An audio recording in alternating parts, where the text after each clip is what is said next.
welcome to Leaders of Tomorrow, ET-NAV's special initiative that celebrates the undying entrepreneurial spirit of micro, small and medium enterprises. On the show today, we're talking about marketing and branding in a digital age. And I have with me right here in my Mumbai studio, Hemant Shringi. He's the Executive Creative Director of BBDO. I also have Karishma Mehta. She's the founder of Humans of Bombay. Thank you both very much for being with us here today. Let me start with you, Karishma. Sure. Humans of Bombay, Humans of New York, Goats of Bangladesh, all of it has come about because of the power, really, of digital media. Just talk us through your journey. So I started Humans of Bombay when I was 21, and I loved Humans of New York. I'd stalked his page over and over, been lingering on it for hours, and I immediately typed Humans of Mumbai or Humans of Bombay and nothing came up. So when I came back, I just decided, let me start it. And I remember I went on my first shoot and 9 people said no, because they were like, who's the stalker who's coming up to us, stopping us in the middle of the street, asking to photograph us. But the 10th woman said yeah, and that was the beginning of my story bank, which I started collecting. And on the 28th Jan, I started a simple Facebook page whose logo I made on Microsoft Word, and the cover photo I made on Collage Maker, and that stayed for a year actually.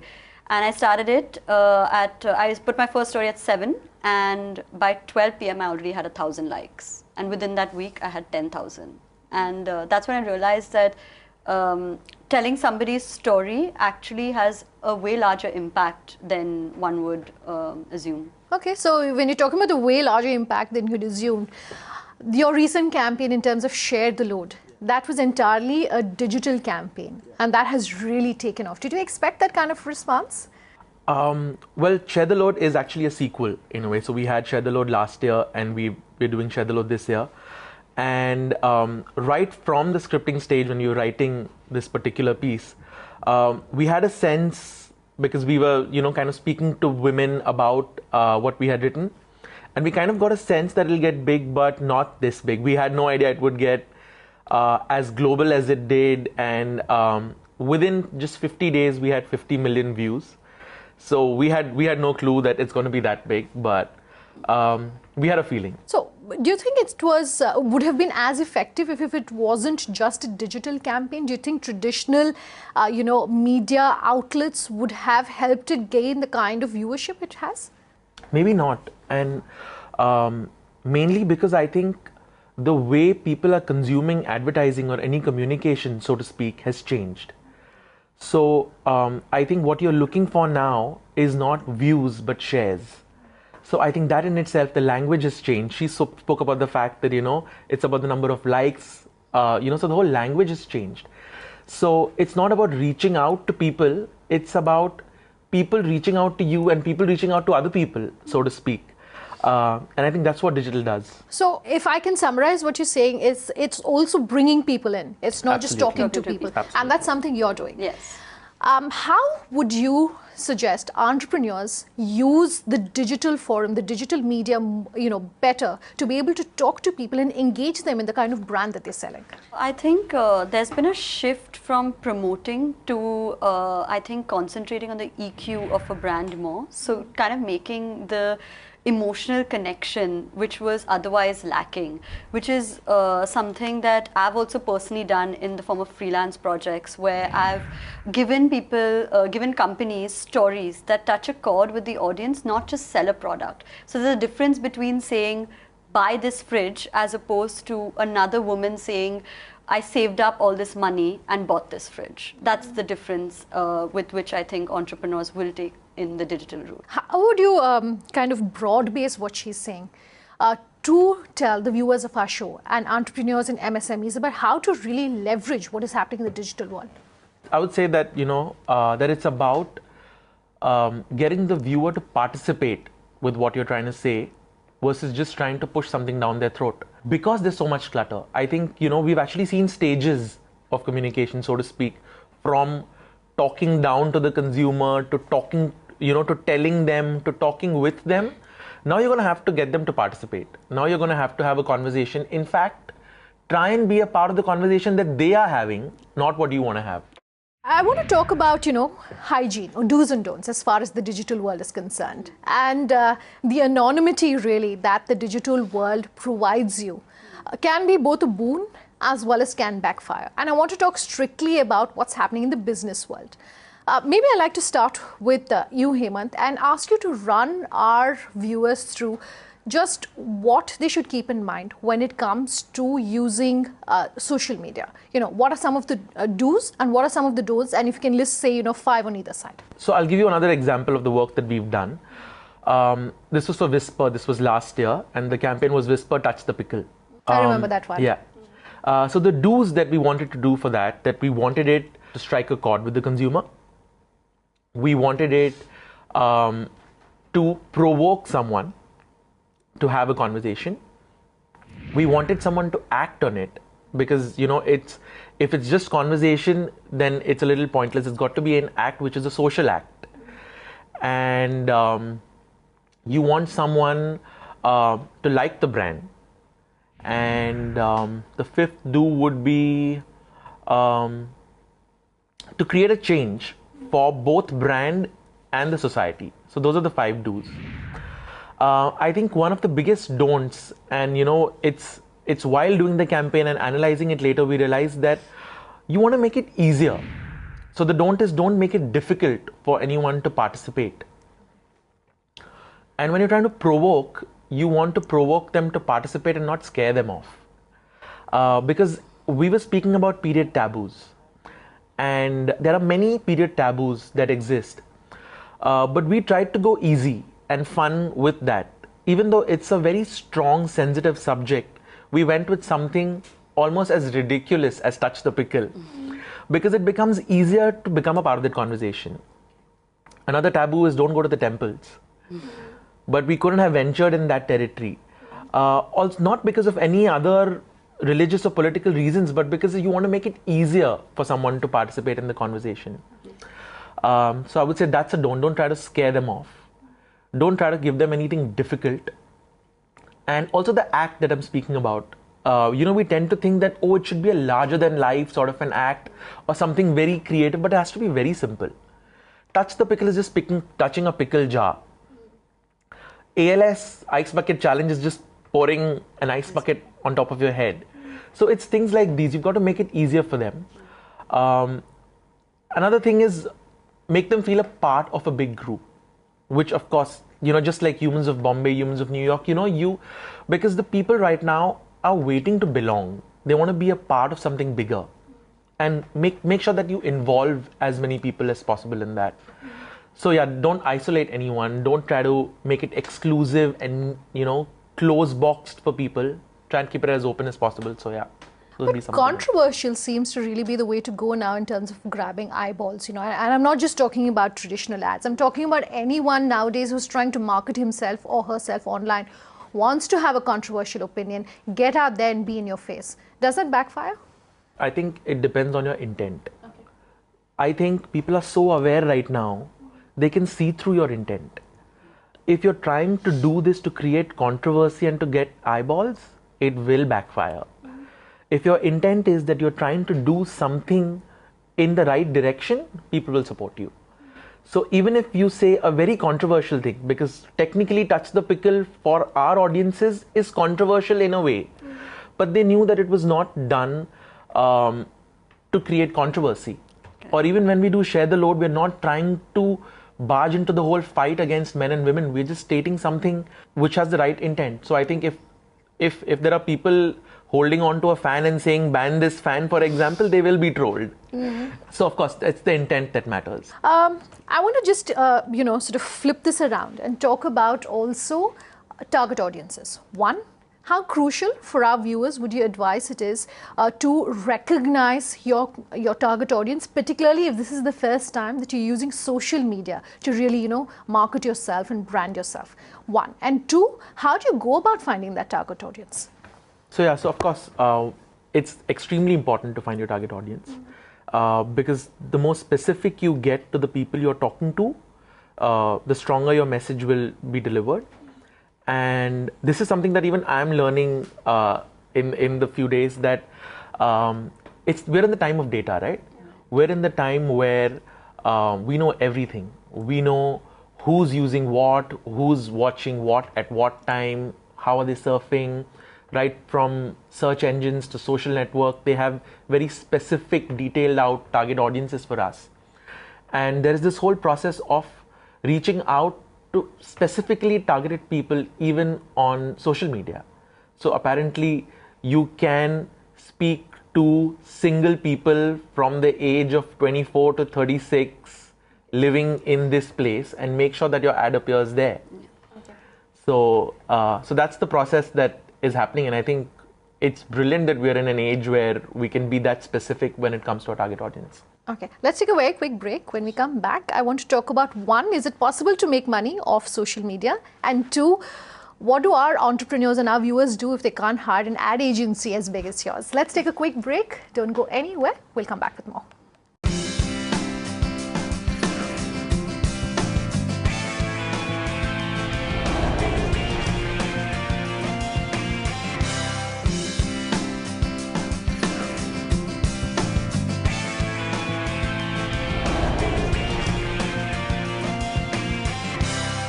Welcome back. You're with us here on the Leaders of Tomorrow and MSME Dialogues. Tonight, I'm talking about branding and marketing in a digital age. Karishma, just before we took a break, I was talking to Hemant about what some of the top do's and don'ts as far as using social media as a platform to talk about your brand. Off the top of your head, the top 5 do's and don'ts in terms of hygiene that you think our viewers and entrepreneurs must keep in mind when they go about building that brand for themselves. Right. So I just stuck very much to the basics. So I think my biggest do, like he mentioned, would be to keep it as simple and clean as possible. Like, people see right through the fluff. If there's something that you're exaggerating or something that you're doing to specifically catch eyeballs, people will pick up on it in a second. So I've always followed keeping it simple. I've followed keeping it authentic. So I don't believe in making things something else just so that it gets more traction. I've stuck to the story that the person has given me. Apart from that, I think I've just learned that social media is about catching somebody's attention span because it's so short in such a heavily imploded digital age. So I like to keep my stories bite-sized. So it's like you read it, you enjoy it for a minute or two, you like it, you share it, but you at least give it a read because it's so small, it's so accessible. And I'm assuming most people are accessing it on their phones. Yes, exactly. So it'll be on one screen. You don't even have to go up or down because it's that bite-sized story that you just want to see, and it gives you that little uplift in your day that you need. And apart from that, I feel like visually, visual stories have a lot of impact. So if I was doing Humans of Bombay a different way and I was just writing a story without the photograph, I don't think it would have an impact. So people love to see who they're reading about. So this is the story and this is the person. And there have been so many comments where people have been like, she looks like, what the story describes, like she's so strong, you can see it in her smile. So people like to make that visual connect with the content that they're being fed.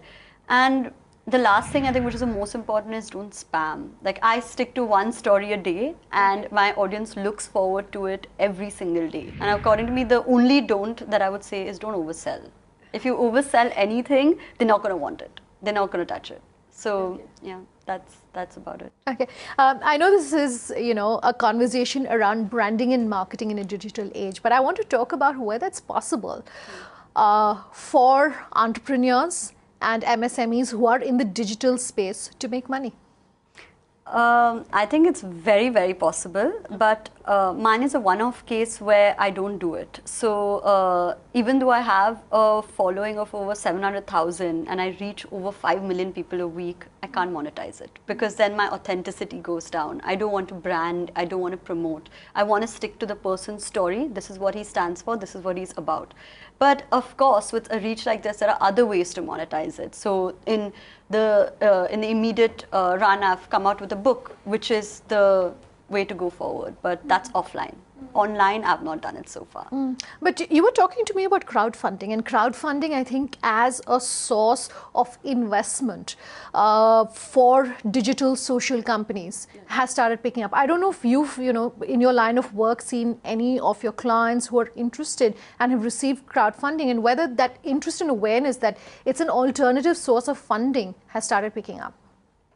I'm actually not aware about the fundings. I'm not the creative You're the side. creative guy. The creative side. So let's talk to you about crowdfunding. And have you, sort of worked with crowdfunding and seeing how it works for your business? I've worked a lot with crowdfunding because now, so two things happen. So now if I feature somebody on the street, like there's a street dweller who is going through something, can't pay for his daughter's education, I'll get an outburst of messages saying, can you give me his contact number? But he's somebody on the street. I don't have it. He doesn't even have a contact number.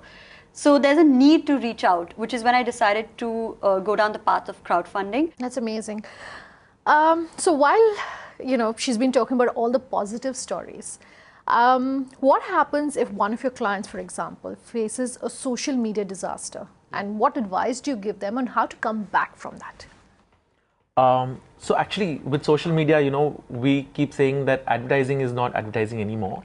We've become a newsroom sort of a place because you need to be constantly on. But at the same time, so you've got to make sure that there are going to be stories. And again, like I mentioned earlier, that you've got to have the sensitivity of trying to see if someone is just trying to get attention, or if it's a real faux pas from your side. So you've got to be ready for either. So there are going to be times when you're going to have to ignore such things, and there are going to be times when you're going to have to be ready with a sort of a counter to the argument. Yeah. So, for example, a lot of celebrities of late have been in the news for all the wrong reasons. Yeah. So you're saying it's just, your advice to most of your clients would be pick your battles in terms of social media. But in terms of a buy-in from the clients that you're seeing, moving away from your traditional advertising, medium, and not just as something that gives them cost benefits of advertising online. Are you seeing more of a buy-in coming in from your clients? Do they understand the power of, digital and social media? There is. Absolutely, but so there is a lot of buy-in. In fact, there's a lot of demand in a way, especially after the kind of success that Share the Load has gotten. We have clients coming up to saying we want a Share the Load for us as well. So that's happening, of course, because they are realizing that that's the way to go. But I think what we also need to understand is that it's not going to be offline conversation bringing it online versus creating content which is specifically for online. Okay. So we've been doing a series of interviews here on the Leaders of Tomorrow where we've been talking to entrepreneurs who are under 30. And I'm talking to someone who's just about 30 and someone who's, much below 30. So is it easier for the two of you? Is it easier for your peers to understand social media? And for our viewers, would you recommend that those who don't perhaps understand social media to hire necessarily a digital marketing agency that can then do the work for them? So I'm a little torn on that one actually, because I tend to think that when it comes to ideas, ideas are integrated in nature, and it is about picking up a universal insight, a universal thought, and of course making sure that it's designed for digital. So I tend to think that these whole boxes of mainline, digital, and all of that is a little off for me, because when we think of things, we think of an idea, we say, hey, but obviously the place for this is digital. So I don't think that there are separate agencies that require, but I think there are a lot of hygiene things that are specifically to social media and things like that, for which that expertise comes in hand. But I wouldn't box every agency like that though. Okay, fair enough. What about you? What advice would you have for our viewers in terms of getting a larger reach on social media? Again, would you recommend going through a specialist who's able to give you the kind of outreach you're looking for? I think I definitely would. On a personal level, I think that if you get your digital right, it can turn your brand around. And I feel like from personal experience, I've never paid for anything. I've never invested even a rupee in advertising. but just the fact that my reach is what it is has taken it from A to Z. Like, it's transformed my brand. It's all online. It's something you can't even touch, literally. So I feel like my advice would be go for it. Like, definitely give your company that opportunity. I want to get one quick last word from each of you, and I want to start with you, Hemant. One tip for our viewers, for the viewers of Leaders of Tomorrow, entrepreneurs, MSMEs, in terms of harnessing really the power of social media. If there was one thing that you want to leave them with, what would it be? Yeah, I like to say that, people who have great startup ideas shouldn't go looking for another idea to sell their idea. Okay. I think they have an idea already. What they need is a platform, and that's where an expert can help them. Okay. I want to talk to you about, whether it's been hard somewhere along the way that you're a woman entrepreneur, and whether that has really at any point come into your conversations. And if it has, what advice would you have for the viewers of our show who could possibly be women entrepreneurs, either looking at the media space or just looking at starting out as entrepreneurs? What would you have to say to them?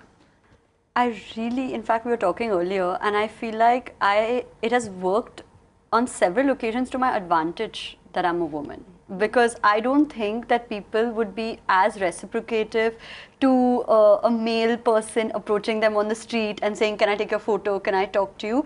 But they look at me as like a young, I'm not a college girl, but like a young college girl who's pretty harmless, not going to do anything much.